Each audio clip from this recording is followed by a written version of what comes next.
Saudi ඇර්මකෝ සමාගමෙන් ආසියානු ජනතාවට යළිත් වතාවක් සුබ පණිවිඩයක් ලංකාවට පස්වෙනිදා ගෑස් අඩු වෙයිද කියන එක තමයි බලාගෙන ඉන්නේ කියන එක කියන්න ඕනේ. අපි දන්නවා අප දිගින් දිගටම ගෙන යනවා අපි ලංකාවේ ජනතාවගෙන් ඉල්ලනවා අප subscribe කරලා follow කරන්න කියලා. නමුත් තීරණේ තියෙන ලංකාවේ ජනතාවගේ අතේ නමුත් බුද්ධිමත් 57 දෙනෙක් අපව subscribe කරලා follow කරලා තියනවා කියන එක යම් කිසි ආකාරයකට දැනගන්නටම ඕනේ. කෙසේතත් ඔබ වෙනුවෙන් තමයි අපි අද දවසේදී කෙනෙකු ලබන්නේ ලෝක වෙළඳපොලේ ඒවත් ආසියානු වෙළඳපොලේ ගෑස් මිල සම්බන්ධයෙන් අපි දන්නවා අපි සෑම විටම එය ගෙනෙනවා කියලා. දැන් අපි කෙලින්ම මාතෘකාවේදී යමු වෙනවා. සෞදි අරාබිකෝ සමාගමෙන් ආසියානු ජනතාවට ඉතාමත් හොඳ පණිවිඩයක් ලබා දීලා තිබෙනවා. විශේෂයෙන් ප්‍රොපේන් මෙට්‍රික් ටන් එකක මිල අඩු වී තිබෙනවා නේද? තවතාවක් ඇත්තම කිව්වොත් ඩොලර් 10කින් කියන එක කියන්නට ඕනේ. පෙබරවාරි මාසයේදී ඩොලර් 635යි ප්‍රොපේන් මෙට්‍රික් ටන් එකක මිල. මාර්තු මාසයේදී 605යි. අප්‍රේල් මාසයේදී වෙනසක් නැහැ. ඒ වෙනසමයි මේ මාසයේදී තවත් ඩොලර් 5කින් අඩු වුණා. ප්‍රොපේන් මෙට්‍රික් ටන් එකක මිල දැන් ඩොලර් 10කින්ම ප්‍රොපේන් මෙට්‍රික් ටන් එකක මිල අඩු වී තිබෙන බව තමයි ඔබට දැනුවත් දෙන්න කැමති. බියුටේන් ටන් එකක මිල ගත්තාම 2025 අප්‍රේල් වලදී 625යි. පෙබරවාරි 625යි. මාර්තු 605යි. අප්‍රේල් 605යි. මැයි 590යි. දැන් එයත් 570 දක්වා අඩු වී තිබෙන බව තමයි ඔබට දැනුම් දෙන්න ඕනේ. ලංකාවේ සිටින මේක අහන සියලුම දෙනාට විදේශීයන් සිට අහන සියලුම දෙනාට කියලා කියන්නට ඕනේ. ඒ අනුව තමයි ඔබට දැන් වැටහෙනවා ඇති අප්‍රේල් මාසයට වඩා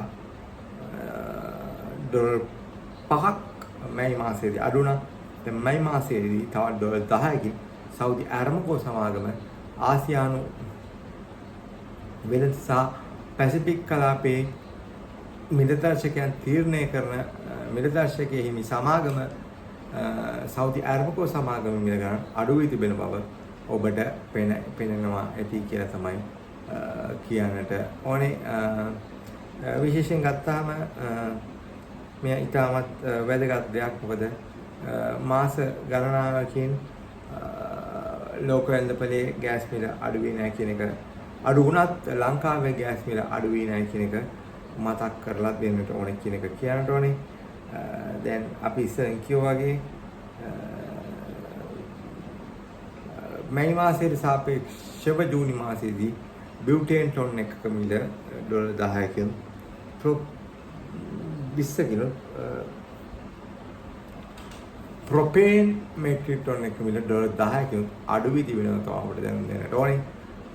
කෙසේත් ඒ අනුව තමයි කියන්නට තිබෙන්නේ. විශේෂයෙන් ගත්තාම චීනය ඇමරිකාව වෙළඳ අවුල ඔස්සේ මැද පෙරදිග රටවල් විසින් චීනයට ගෑස් සපයමින් ශීල සමාගමකට අභියෝග කරමින් වෙනම දරන ඒකේ මුලපුරක් ස්ථාමයේ හඳුන්වන්න පුළුවන්. ඊට අමතරව බෝර්තක මිල පහළ යාම අපි දන්නවා. ලෝකම් බෝර්තක නිෂ්පාදනය සහ LNG නිෂ්පාදනය අතුරුපළයක් ලෙස තමයි ඉලෙක්ට්‍රික් ප්‍රොසෙසින් ගෑස් සහ LPG ගෑස් හඳුන්වන්නේ. මේ අනුව තමයි අතම කිව්වොත් ජූනි මාසයේ සිට ගෑස් මිල වෙනසක් වුණ නැත්නම් ලාෆ් ගෑස් සමාගම ඉතාමත් අධිකවම ලාභයක් ලබනවා කියලා කියන්න පුළුවන්. ෂෙල් සමාගම අපි හිතනවා දැන්වත් මේක බලලා කවුරු හරි ජනාධිපතිවරයාට දැනුම් දෙයි කියලා ජනාධිපති තීරණයක් ගනි ගෑස් මිල අඩු කිරීම සඳහා කියලා කියන්න ඕනේ. බොරසෙන් මිල නම් වෙනසක් ඇත්තම කිව්වොත් ටිකක් විතර වැඩි වෙනවා. නම් ලංකාවේ තියෙන හම්බෙන ඩිස්කවුන්ට් එකත් එක්ක රජයක් විසින් ඉතාමත් විශාල ප්‍රමාණයක් මිලදී ගන්න සහ ඩොලර් දෙපාත් දෙන්නත් එක්ක ඒ දෙක ගැළපීමක් තියෙනවා කියලා අපිට පේනවා. ඒ අනුව තමයි රජයට හැකියාව ලැබී තිබෙන්නේ. ශක්තිමත් තෙල් මිල අද මධ්‍යම රාශියේ සිට ඉහළ නොදමා සිටීම හැකියාවක් තියෙනවා. කෙසේත් සාපේක්ෂව ගත්තට සුළු ප්‍රමාණයකින් ලෝක වෙළඳපොලේ බොරතු මිල වැඩි වී තිබෙනවා තමයි අපිට දැන් දෙන්න ඕනේ. මේ අනුව තමයි අපි සමුගන්නේ සෞදි ආර්මකෝ සමාගම යම් හේතුන් මත කිව්වා වගේ ආසියානු පැසිෆික් කලාපයේ තම මිලදර්ශකයේ පහත හෙලා තිබෙනවා. ඒ අනුව තමයි පස්වෙනි දහරනම් ලංකාවේ ජනතාවට ගෑස් මිල අඩු වෙන්නට ඕන කියන එක යෝජනා කරමින් අපි සමුගන්නවා. මගේ කාටවත් බය නැතුව කුණුහරුප කියන්නේ නැතුව තර්කානුකූලව කරුණු දක්වන අපගේ වීඩියෝස් ඔබ බලන්න, අපේ සබ්ස්ක්‍රයිබ් කරන්න, අයිකනට බොරුණු තමා ඇත්ත දේ අහන්නත් අප සබ්ස්ක්‍රයිබ් කරන්න ඔබට ආරාධනා කරමි මේ වීඩියෝ ෂෙයා කරන්න කියලා ඉල්ලා සිටින සමගන්නවා. අපි හෙට දවසේදී ඔබ හැමෝම බලාපොරොත්තු වෙන දේශපාලන විග්‍රහය ගෙනෙන්නට ස්තුතියි. සුබ රාත්‍රියක්. සබ්ස්ක්‍රයිබ් කරන්න.